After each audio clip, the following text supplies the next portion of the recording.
Advocates are calling this a move in the right direction for criminal justice reform. Team 10 investigator Melissa Masiha shows us why the district attorney says this is only allowing victims to be re-traumatized.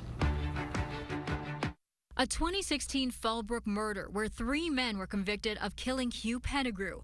Restaurant owner Daniel Dorado already convicted of sexually assaulting 4 women and the murder of a teenager, Javier Quiros, in City Heights in 2007.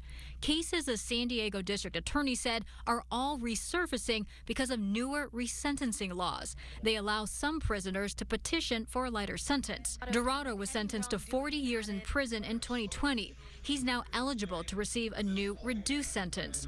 During a court hearing Friday, the judge explained why. Legislative changes in the sentencing law that could work to Mr. Dorado's advantage, including Senate Bill 567 and Assembly Bill 518. For District Attorney Summer Stephan, her major concern, impact on victims. We have to call these victims, and it's like we just pulled the rug out from right under them. Over the past few years, several pieces of legislation allowed for resentencing under certain guidelines. Depending on the law, judges may have discretion on sentence length. Some of the laws include what's on your screen: SB 775 and SB 1437. They allow resentencing for certain people convicted of felony murder.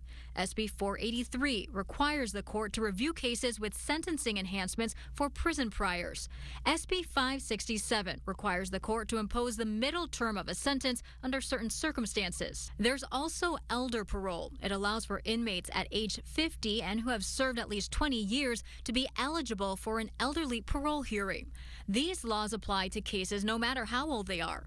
As of January, the DA's office said they've received more than 525 petitions from inmates requesting resentencing under SB 775 and 1437. That includes the 3 people convicted of murdering Pettigrew. Recently, their murder convictions were overturned.